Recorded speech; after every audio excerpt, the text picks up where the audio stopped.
Cerita novel romantis. Musuhku membawa benihku. Bab 47. Menitipkan sesuatu. Tunggu kedatanganku, Daichi Higuchi. Batin Ryu. Pergi kamu dari sini. Teriak Daichi pada istrinya Miya, yang sebentar lagi akan menjadi mantan istrinya. Pergi. Enak saja. Kamu kira aku akan pergi begitu saja dan membiarkan selingkuhanmu itu tinggal di sini? Jangan mimpi. Ujar Miya yang masih duduk di sofa sambil memainkan ponselnya. Kamu itu ya, sudah kabur dari operasi pendonoran, sehingga aku kehilangan uang dan saham yang banyak, sekarang malah mencari masalah denganku. Miya yang merasa tak terima dengan ucapan Daichi, langsung bangkit dan mendekati suaminya itu. Mencari masalah. Sejak awal kamulah yang mencari masalah denganku. Apa kamu tidak sadar kalau kamu yang memulai semuanya? Sadar. Makanya kalau berpikir itu jangan hanya dengan ini. Miya langsung mencengkeram rudal milik Daichi itu dan meremasnya dengan kuat. Ia menumpahkan rasa kesalnya, hingga Daichi berteriak kesakitan. Sakit, Miya. Sialan kamu. Teriak Daichi. Miya yang melihat Daichi kesakitan justru menertawakannya bahkan mengejeknya, mudah-mudahan kamu tak bisa lagi memakainya, biar semakin panas dingin dirimu. Kamu menyumpahiku. Hei wanita materialistis. Sadarlah bahwa yang kamu inginkan dariku hanya uang. Kalau iya kenapa? Setiap wanita itu harus menjadi materialistis. Kalau tidak, bisa-bisa dibodohi oleh pria semacam dirimu, kata Miya yang kemudian melangkah menuju kamar tidurnya. Ia menutup pintu lalu menguncinya dari dalam.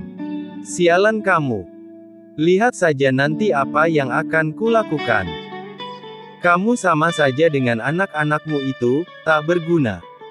Teriak Daichi geram sambil melihat ke lantai atas di mana istrinya itu telah menutup pintu kamar. La memutar tubuhnya dan matanya membulat ketika melihat siapa yang kini tengah berdiri di belakangnya. Tak berguna. Jadi Dat mengatakan kami tak berguna. Kata Kaiya yang benar-benar tak suka dengan apa yang telah diucapkan oleh Dat Daichi. Ia telah banyak berkorban, terutama dengan menikahi seorang pria tua yang sama sekali tak ia cintai. Namun, bukan Daichi jika ia mau terlihat lemah di hadapan anggota keluarganya. Ia adalah pemimpin di sana dan tak akan membiarkan siapapun yang menolak perintah serta keputusannya. Kalau ia memang kenapa? Kalian berdua sama saja dengan momi kalian itu. Hanya bisa duduk dan menengadahkan tangan untuk meminta uang, kata Daichi. Mendengar hal itu, Jiro yang tak banyak bicara, langsung melangkah melewati Daichi begitu saja. Ia masuk ke dalam kamar tidurnya. Untuk apa kamu datang? Mau minta uang pada Dedi?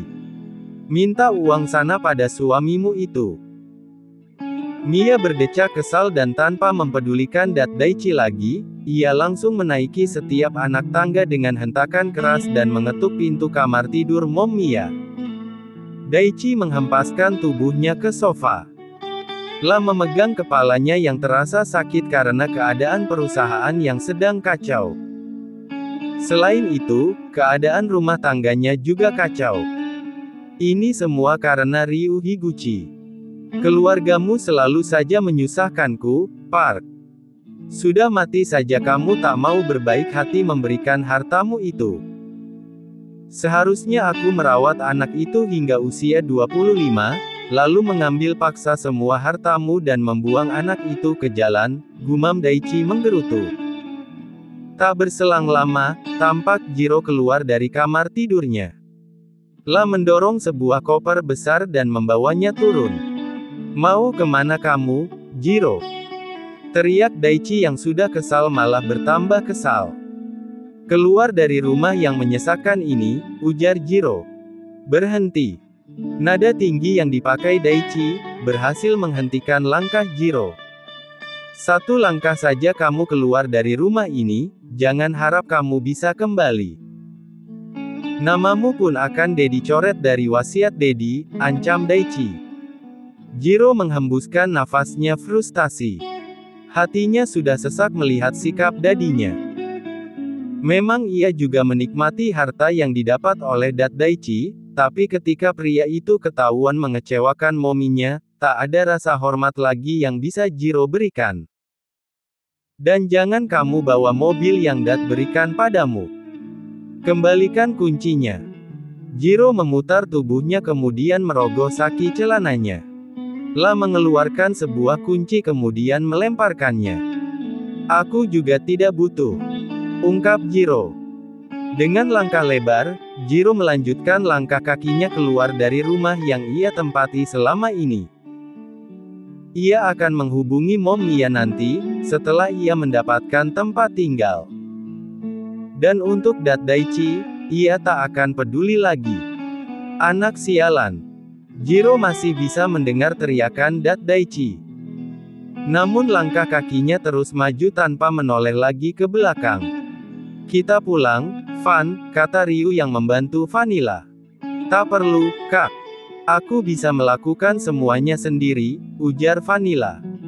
Kamu adalah calon istriku, sudah seharusnya aku melakukan semua ini. Aku belum menyetujui pernikahan kita, kata Vanilla. Ryu berhenti sesaat, kemudian tatapan matanya kini terus tertuju pada Vanilla. Ia berdiri tepat di depan Vanilla dan mengungkung tubuh Vanilla dengan kedua tangannya, hingga wajah mereka hanya berjarak beberapa jam saja. Kalau kamu masih tidak menyetujuinya, maka aku akan memaksamu menyetujuinya. Kamu tak akan bisa melakukannya. Tentu saja aku bisa dan itu sangat mudah bagiku. Jangan macam-macam. Aku tak akan membiarkanmu memaksa ataupun mengancam kedua orang tuaku, kata Vanilla. Aku tak perlu memaksa ataupun mengancam Robert dan Mom Selviana. Aku hanya perlu dirimu. Ryu mengambil sebelah tangan Selviana dan meletakkannya di mana ginjalnya berada. Kamu memberikan dan menitipkan salah satu organmu padaku. Aku akan menitipkan sesuatu di sini. Ryu memindahkan tangan Vanilla ke perut gadis itu sendiri, agar selamanya kamu terikat denganku. Vanilla yang menyadari maksud Ryu, hanya bisa membulatkan matanya, jangan gila. Ya, aku memang sudah gila jika itu menyangkut dirimu. Aku tak mampu berpikir dengan jernih. Aku mencintaimu, Vanilla Aldea Smith. Wajah mereka yang hanya berjarak beberapa jam saja, membuat Ryu dengan mudahnya mendaratkan sebuah kecupan di bibir Vanilla. Vanilla yang merasa kaget, hanya terdiam dan tak mampu bergerak. Ryu langsung menahan tengkuk Vanilla dan mulai memperdalam kecupannya, hingga perlahan namun pasti, Vanilla mulai membalas kecupannya. Menikahlah denganku, Van. Aku berjanji akan membahagiakanmu, kata Ryu. Vanilla hanya bisa terdiam sambil menatap manik mata Ryu yang tatapannya memang sudah sangat jauh berbeda dengan Ryu yang dulu. Aku, Robert, Mom Selviana, Ryu dan Vanilla, kini telah sampai di Mansion Smith. Selama perjalanan pulang, tak ada perbincangan antara Ryu dan Vanilla. Tadi, saat Vanilla ingin menjawab, tiba-tiba saja Robert dan Mom Selviana masuk ke dalam ruangan karena berniat menjemputnya.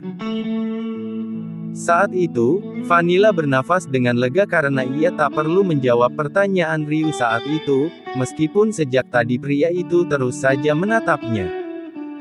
Aku akan ke kamar dulu, kata Vanilla. Mommy akan menemanimu, kata Selviana yang meraih lengan Vanilla dan membantunya. Sementara itu, Robert mengajak Ryu ke ruang kerja untuk membicarakan masalah keluarga Higuchi. Kapan kita berangkat? Tanya Ryu. Besok pagi-pagi, jawab Robert. Baiklah, aku akan segera menyiapkan keperluanku, kata Ryu. Kamu yakin akan melakukan ini, Ryu? Tak masalah jika Dan Unclewin saja yang ke sana, ujar Robert. Robert hanya tak ingin Ryu kembali mengingat semua yang terjadi pada keluarganya. Aku yakin, Dad. Aku akan ikut. Baiklah kalau begitu. Bersiaplah, kata Robert. Ryu menganggukkan kepalanya kemudian keluar dari ruang kerja. Ia melihat Mom Sylviana baru saja keluar dari kamar tidur Vanilla. Apa Vanilla sudah tidur, Mom? Tanya Ryu. Belum. Kamu ingin bicara padanya? Tanya Sylviana dan Ryu pun menganggukkan kepalanya. Masuklah, tapi jangan lama-lama, lanjut Sylviana. Baik, Mom. Tang Yu. Ryu mengetuk pintu Vanilla, tapi tak ada sahutan dari dalam.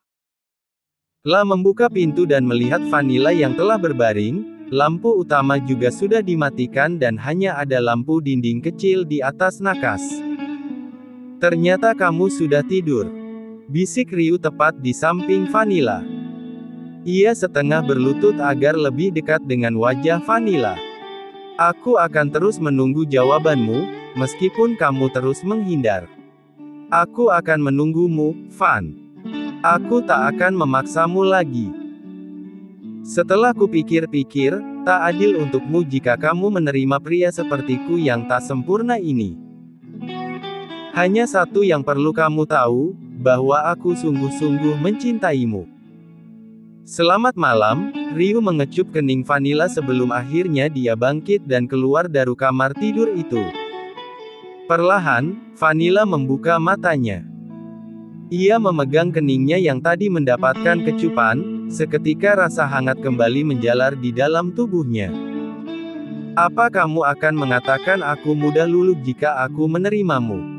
Apa kamu akan menilaiku buruk? Gumam Vanilla. Jantungnya berdetak cepat membayangkan sikap Ryu yang begitu lembut padanya.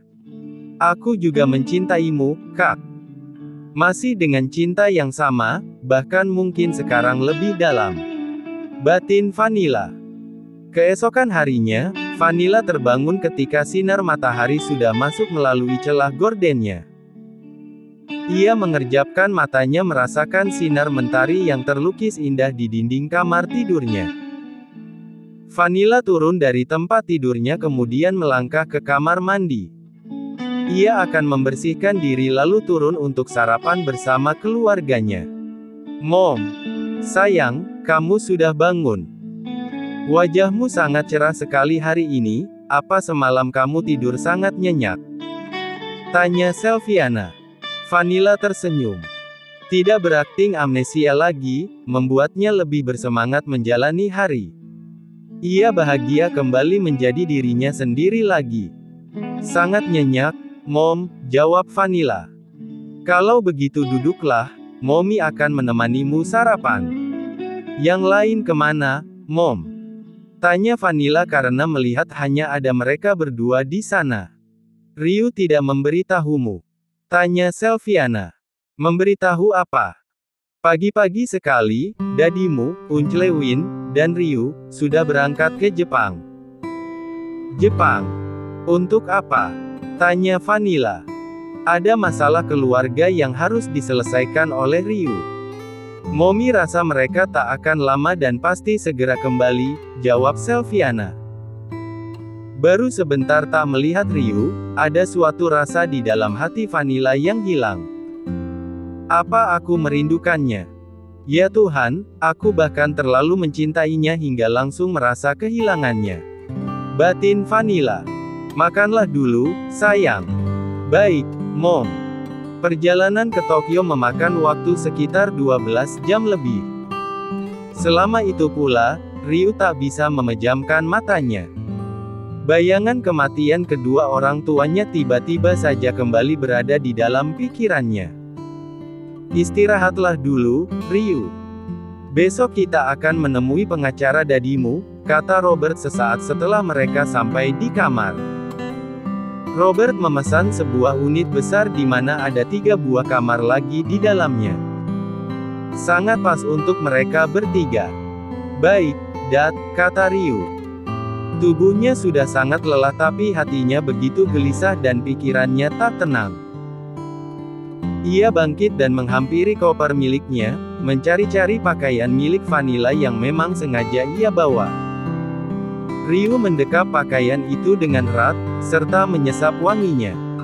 Namun, hingga 1 jam berlalu, tak ada tanda-tanda bahwa Ryu akan terlelap. Bagaimana ini? Aku tak bisa tidur. Kalau saja ada dirimu di sini, aku pasti akan mudah melakukannya, gumam Ryu. Ryu menghela nafas pelan kemudian mengambil ponselnya. Ia berencana menghubungi Vanilla untuk menemaninya. Namun, tangannya terasa kaku dan enggan melakukannya. Bukankah ia sudah berjanji tak akan memaksa Vanilla? Ia tak ingin bergantung pada Vanilla yang akan membuat gadis itu merasa tidak nyaman. Ryu akhirnya melangkah ke ruang duduk yang tepat berada di depan kamar tidurnya. Ia tak melihat siapapun, ia yakin Dat Robert dan Unclewin sudah terlelap di kamar mereka masing-masing. Lebih baik aku menonton televisi saja, siapa tahu aku bisa tidur jika mataku lelah, gumam Ryu. Namun, ia kembali gagal melakukannya. Matanya justru semakin terang tapi dadanya merasa gelisah. Berbaring tak nyaman, duduk pun tak enak, pada akhirnya ia bangkit dan kembali masuk ke dalam kamar tidurnya. Baru saja ia kembali berbaring di atas tempat tidur dan memeluk pakaian Vanilla, ponselnya tampak berbunyi. Di sana tertera nama seseorang yang tak ia sangka akan menghubunginya. Ryu segera bangkit dan bersandar pada headboard tempat tidur. Ia merapikan rambutnya dan juga piyamanya. Ia tak mau terlihat buruk. Setelah siap, ia langsung menggeser tombol hijau di layar ponselnya. Hai, balas Ryu yang menjadi sedikit canggung. Entah mengapa ia tiba-tiba menjadi salah tingkah. Apa kakak bisa tidur? Aku. Lanjut ke bab 48.